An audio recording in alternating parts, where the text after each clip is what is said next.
Well, we welcome you. This is the last segment of our Immune Seminars series, and we want to thank you for watching that series.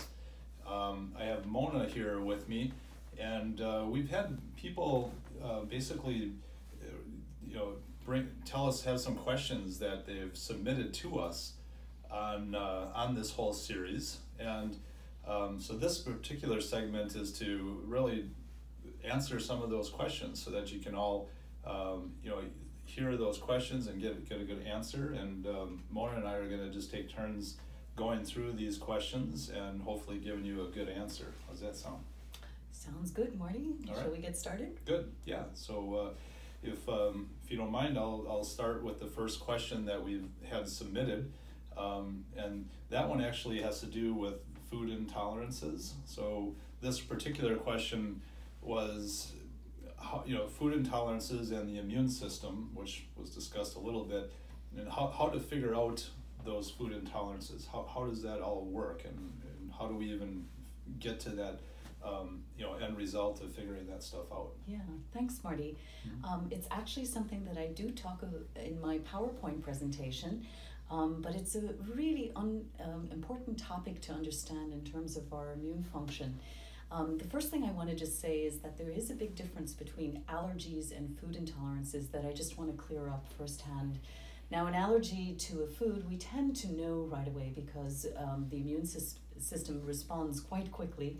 Mm-hmm. We can very, very quickly develop a rash, an irritation, itchiness, and even swelling and inflammation in response to a food. Whereas food intolerances are much more difficult and quite complicated actually to figure out.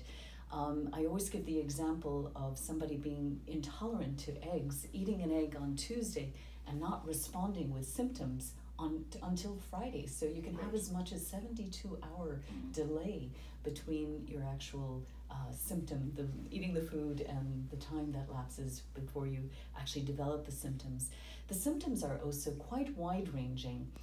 You can develop anything from headaches, migraines, brain fog, skin conditions such as eczema, psoriasis, acne, quite common. Digestive issues obviously are very, very common. Joint pain, muscle pain, fatigue is very common, and even emotional issues as well. Everything from anxiety to depression, irritability are very common symptoms of food intolerances. And food intolerances pose a huge risk to the immune system. The immune system will respond immediately in the form of developing antibodies to the particular food and will launch an offensive. And in doing so, you're creating a lot of inflammation in the body, and we obviously don't want that to happen. The immune system has enough to do, enough challenges to deal with. So one of the things that we recommend when we're suspicious of clients having a lot of food intolerances is that they do a test. And we have a wonderful blood spot test here in the clinic, very easy to do. And it checks for over 200 different foods and drink, including alcohol. And it very quickly tells us what foods we need to prioritize and eliminate. And the idea is to eliminate roughly for about 3 months. And fortunately, in the case of immune or food intolerances, the body is forgiving. And within 3 months, we usually see that people can reintroduce those foods again. So that's the good news at the end of the line. Whereas with an allergy, you have it for life. Yeah, I find it interesting, and I often see this with clients, is people will not really understand, well, how can I be sensitive to something because I don't see the reaction right after I ate it. But 24 hours, 72 hours later, you might be seeing manifestations of the result of eating that, and never really be able to tie it in. How often do we remember what we ate the day before even, right? So you can have an item twice a week and continually have it being affecting and suppressing your immune system. The immune system is looking at it like an invader, in a sense, like a virus or whatever, but it's a food.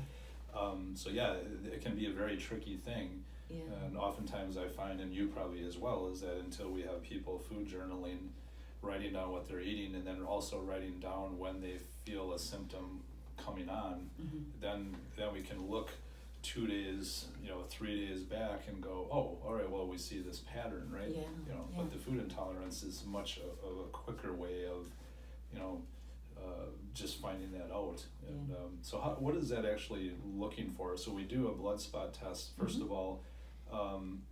From what I understand, the nice thing about it is that you don't have to go to a lab, right? To get a blood draw, it's just a little finger prick, right? It's just a little finger prick. And the company that we use actually has been doing this for about 36 years now, so they have an excellent track record. And it is very, very simple. A little bit of a blood spot, send it off to the laboratory, and it comes back within, 10 working days, and you're off. And we also help our clients then, prioritize which of the food intolerances to tackle first. So if somebody has 20 food intolerances, that's going to be too much to handle. We don't want people eliminating that many foods. Right. So we kind of pick the big hitters, and we help them devise a diet around that so that it's easy enough, because there's always wonderful substitutions out there. Right. And we help them find those substitutions so that the whole process is a little less painful in the end. Right. Okay. Yeah. Well, why don't we move on to the next question? I think we had a few more that were We did. We got a lot of very good questions here. So the first question I want to ask you, Marty, is I tend to get sick a lot. What can I do differently? Do you have some ideas there? Right, and no doubt some of this has been covered in the seminar series, but if I were to kind of nail it down in 30 years of experience in clinical practice, I would say that it's working on diet would be one of the first things that you want to do, because there's so many different foods, like we just talked about, either identifying triggers that you're sensitive to that's suppressing your immune system, or just or starting to slowly take out some of the major things that we know suppress the immune system, like sugar. You can get a significant, almost 40% suppression in your immune system for up to 2 hours after drinking a regular soda, so stuff like that. Taking, processed foods out that can suppress your immune system on the immediate front. So that would be the first thing.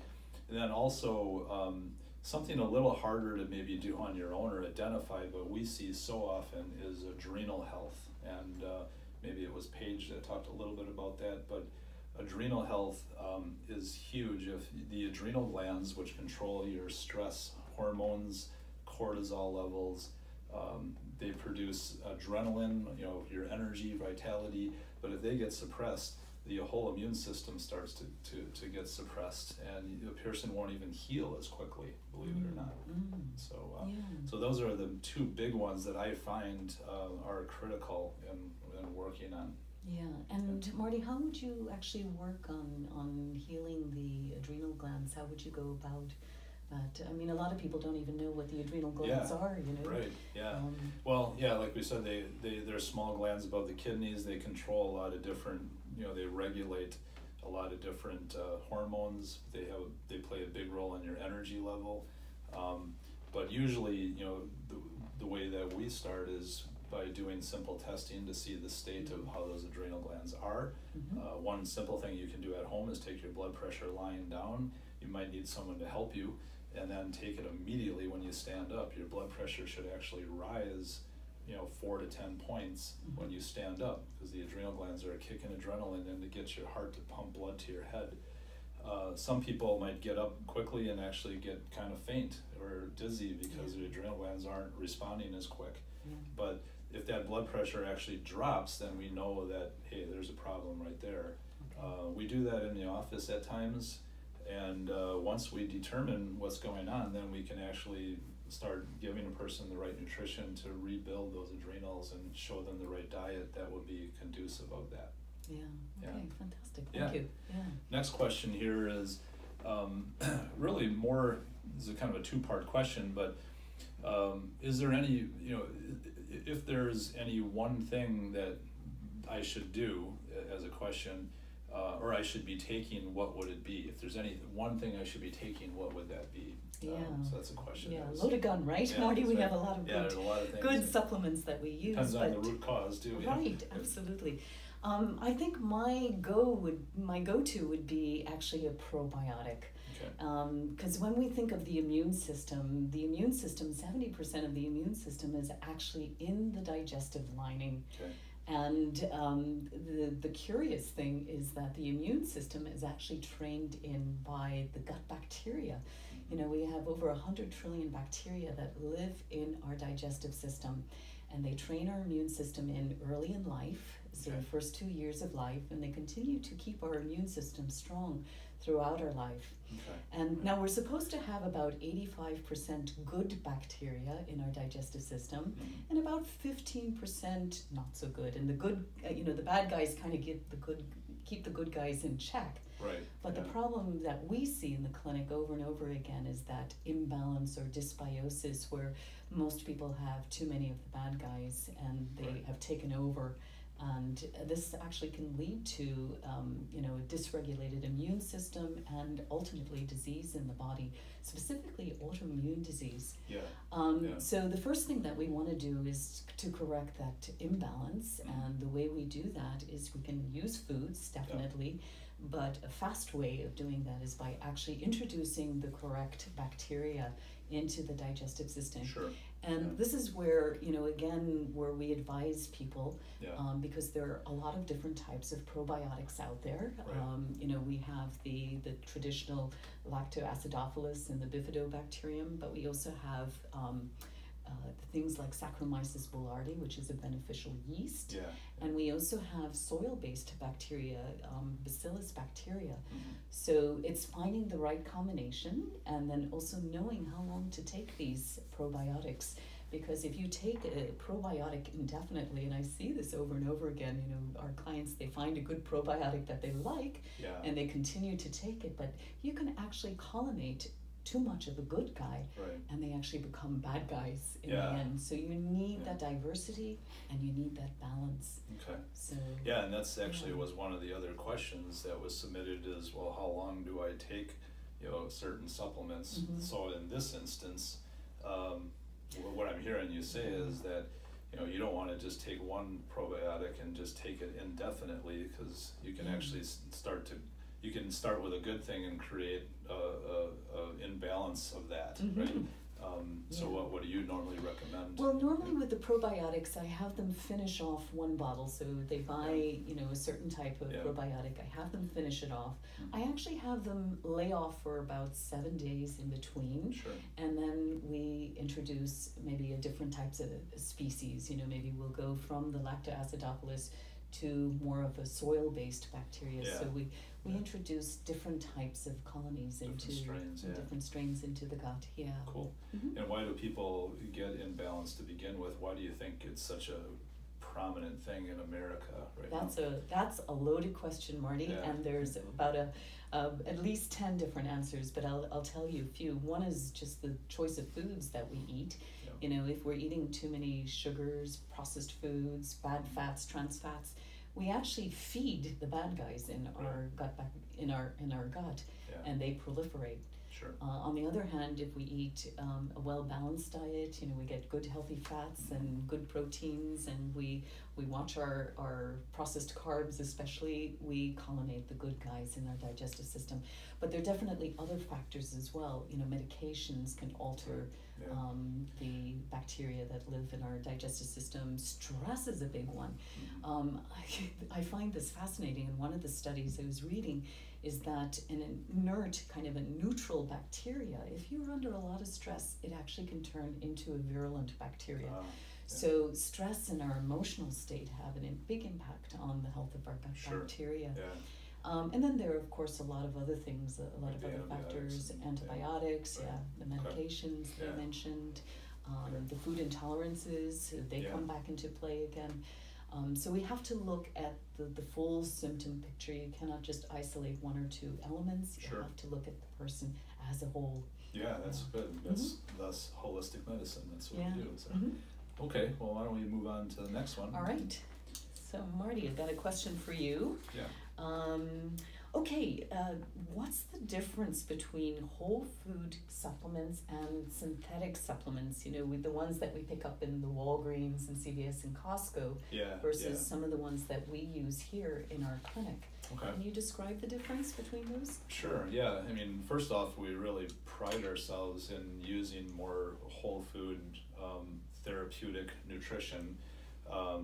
And what that is it's really, it's concentrated, it's taking foods that are grown organically and then, more or less not breaking it down with anything harmful, so all the enzymes would stay intact, but basically bringing it into a form, like a powdered form, and then that's pressed into a tablet without altering any of the properties of that original food.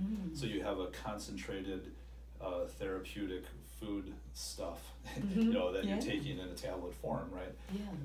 So the body can look at that the way God designed us. The body can look at that and recognize it as real food, and it's going to utilize it fully.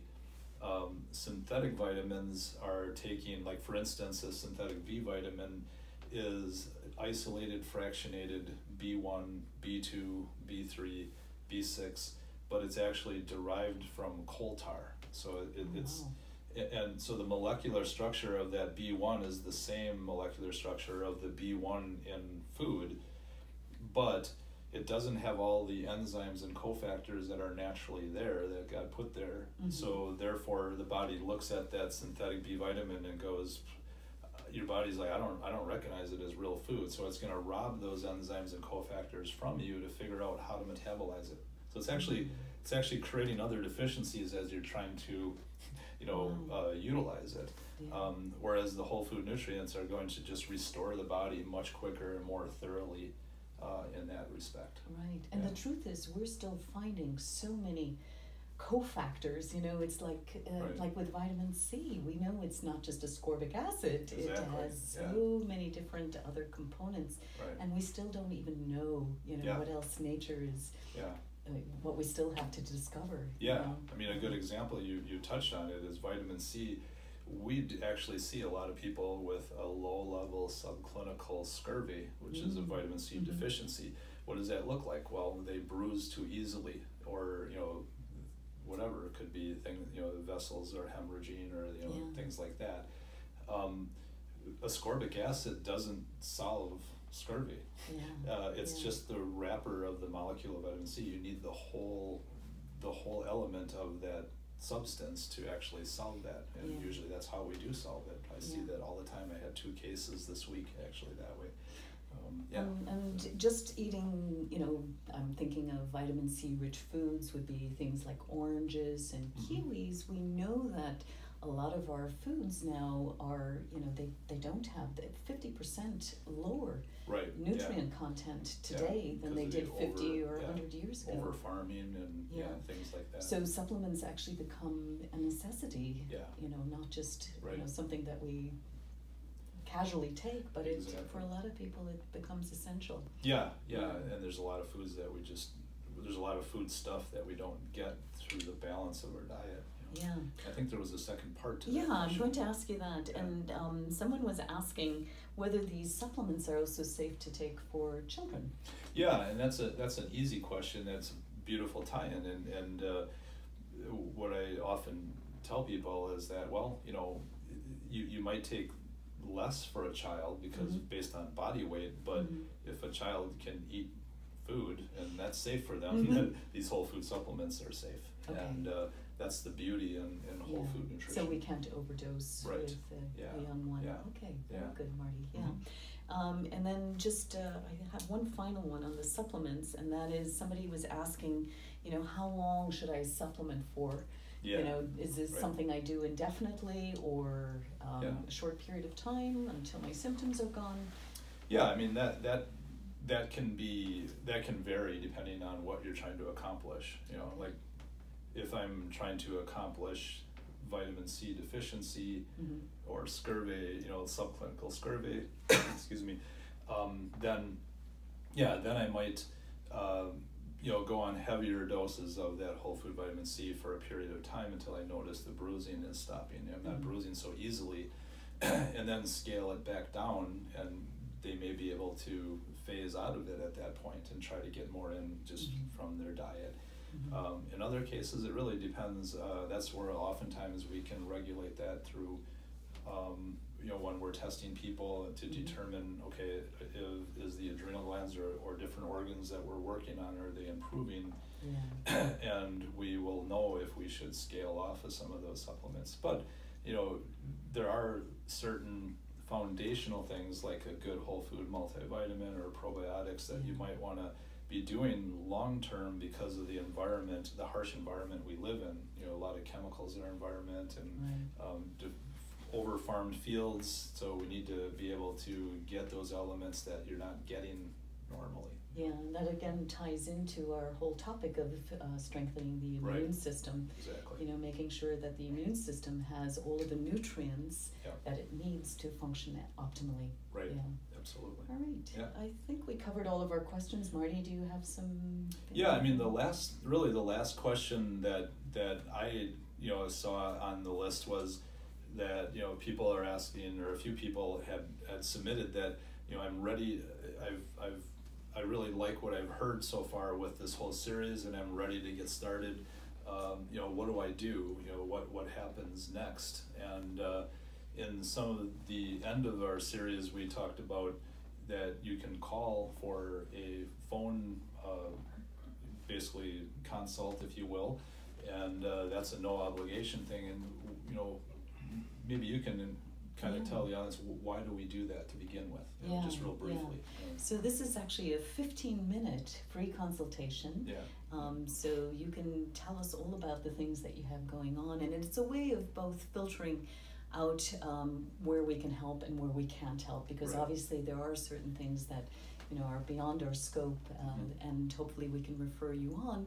But it's also an opportunity for you to get to know us and the type of work that we do. We can explain some of the testing that we do here in the clinic.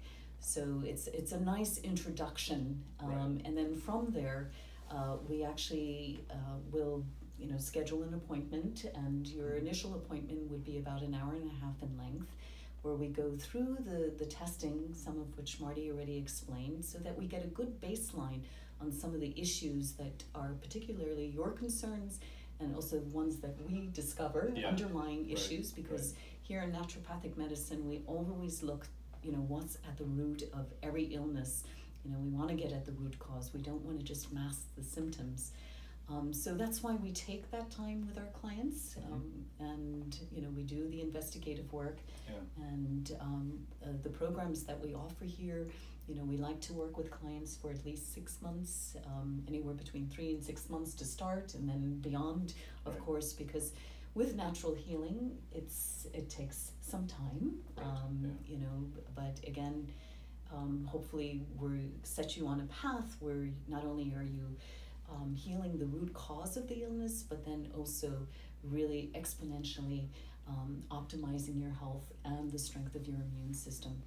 So Marty, all they need to do is make a phone call, right? And, absolutely. I often get people just relieved on, it's like, here we go. But they're kind of relieved when they get on that call and they realize that, hey, this is not, they're not pushing me in any direction. Frankly, there's times when we'll tell someone that this isn't the area of our expertise on what you're dealing with.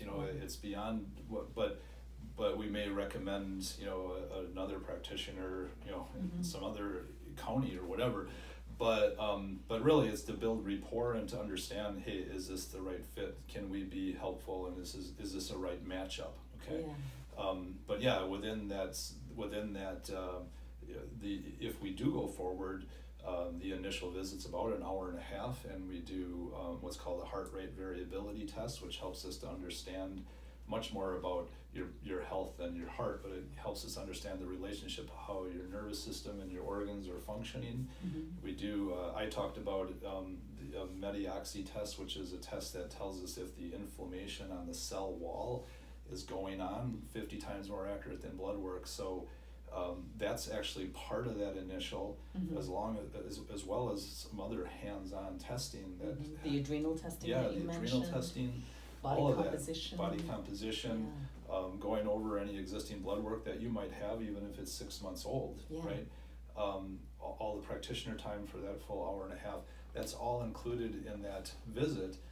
Normally $247, but you know, it's all you have to do is when you call in, you just tell, hey, you know, that you listen to the immune seminar series, and you know, we're going to offer a much different price. It's $197.